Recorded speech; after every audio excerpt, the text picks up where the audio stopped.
Rusiyaya üzərlik yaparsanız 3 ildən 20 ilə də həbs oluna bilərsiniz.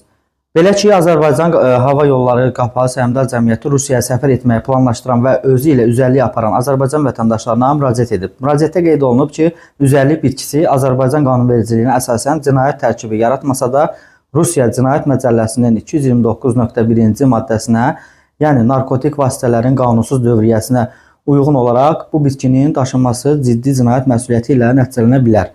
Şirkət vətəndaşlara Rusiyaya səfər zamanı üzərlik və oxşar bitkiləri özləri ilə aparmamağı tövsiyə edib. Həmçinin sərnişinləri səfərdən əvvəl gedəcəkləri ölkənin qüvvədə olan qanunvericiliyi və gömrük qaydaları ilə diqqətli tanış olmağa çağırıb. Bu maddə Rusiyanın sərhədindən narkotik vasitələrin və oxşar maddələrin qanunsuz keçirilməsinə görə 3 ildən 20 ilədək azadlıqdan məhrum etmə cəzası nəzərdə tutur.